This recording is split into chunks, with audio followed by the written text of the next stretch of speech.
नमस्ते दोस्तों, मेरे इस YouTube चैनल में आप सभी का फिर से एक बार स्वागत है। मैं सिन्नी शर्मा आप लोगों के समक्ष अपनी एक नई कविता के साथ उपस्थित हुई हूँ। मुझे आशा है कि मेरी ये कविता आप लोगों को पसंद आएगी। तो चलिए इसी आशा के साथ मैं अपनी कविता आप लोगों के समक्ष साझा करना चाहूँगी। चलिए शुरू करती हूँ।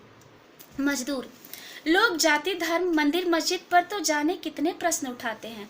लोग जाति धर्म मंदिर मस्जिद पर तो जाने कितने प्रश्न उठाते हैं और अपने ही तर्क को सबसे ऊपर बताते हैं। पर क्यों किसी को फुर्सत नहीं इन मजदूरों की बेबसी को समझ पाने के लिए। पर क्यों किसी को फुर्सत नहीं इन मजदूरों की बेबसी को समझ पाने के लिए। क्यों आज ये मजदूर इतने मजबूर और बेबस हैं दर दर की ठोकर खाने के लिए।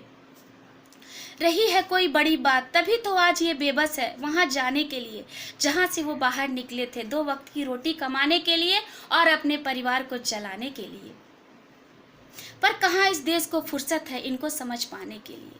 विपदा की इस घड़ी में ये बोझ समझे जाने लगे और कुर्सी पर डटे ये लोग आतुर हो उठे इन्हें अपने राज्य से भगाने के लिए।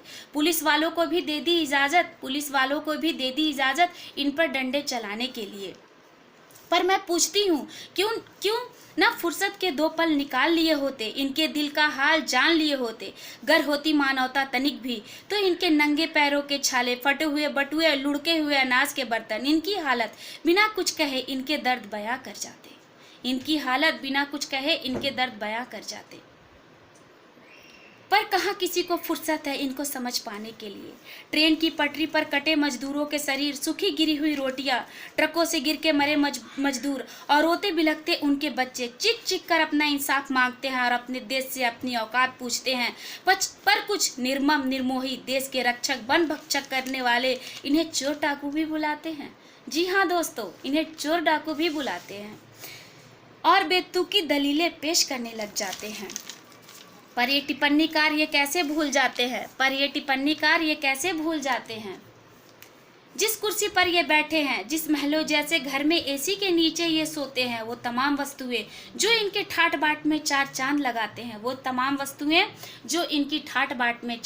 लगाते हैं या इनकी भूख को मिटाते हैं, ये इनके हाथों से ही तो सृजित किए जाते हैं। हमारे देश के मजबूत स्तंभ यही तो कहलाते हैं। पर फिर भी क्यों दर दर की ठोकर खाते हैं और लोग कितने आराम से इनके मजदूरों की संज्ञा दे आई गई खबरों की तरह इनके मौत को भूल जाती है। लोग इन्हें मजदूरों की संज्ञा दे आई गए खबरों की तरह इनके मौत को भूल जाते हैं। जीते जी कुछ ना मिलता है इनको दर दर के भटकते रह जाते हैं। हैरत तो तब होती है जब मरने के बाद सरकार इनके मुआवजे का ऐलान करवाते हैं।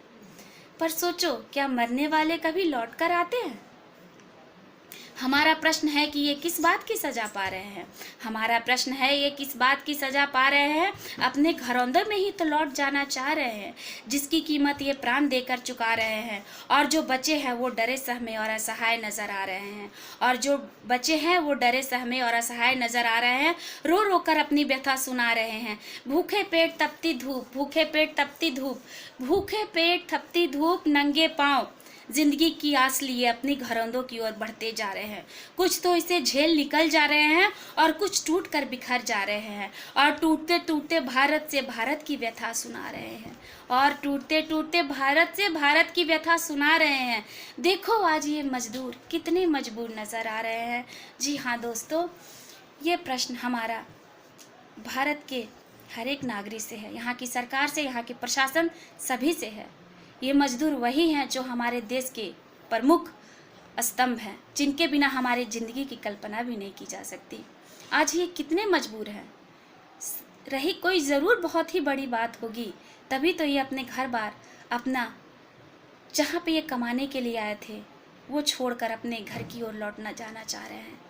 दोस्तों, हम घर में बैठ के दलीलें पेश कर सकते हैं बड़े आराम से कि इन्हें ऐसा नहीं करना चाहिए, एक ट्रक में इतने सारे क्यों घुस गए या जो भी वगैरह वगैरह। पर जरा सोचिए दोस्तों, अगर हमारे घर में राशन ना हो, एक दिन का दूध हमें ना मिले या जो भी हमें ज़रूरत की जो सामान है वो हमारे घर पे अवेलेबल ना हो तो हम कितने बेचैन हो जाते हैं। तो ये मजदूर है, ये दहाड़ी मजदूर हैं जो एक दिन कमाते हैं तो 2 वक्त की रोटी खाते हैं। इनकी स्थिति क्या रही होगी। दोस्तों, इन्हें समझने की ज़रूरत है, इनके साथ इतने कठोर बनने की ज़रूरत नहीं है। चलिए, प्रशासन और सरकार का जो काम है वो तो कर ही रहे हैं, जैसे उन्हें समझ में आना चाहिए, पर हमारा भी फ़र्ज़ बनता है कि हम भी इनके लिए आगे आए। हमसे जितना बन पड़े, हमारे आसपास जो भी असहाय लोग हैं, जिन्हें हमारी ज़रूरत है, उनकी हम मदद करें। चलिए, अपनी इस कविता को मैं यहीं पे विराम देना चाहूँगी। मुझे आशा है कि आप लोगों के मन को ज़रूर छू गई होगी। अगर मेरी ये कविता आप लोगों को पसंद आए तो प्लीज़ मेरे चैनल को लाइक, सब्सक्राइब एंड शेयर करें। धन्यवाद। Thank you so much.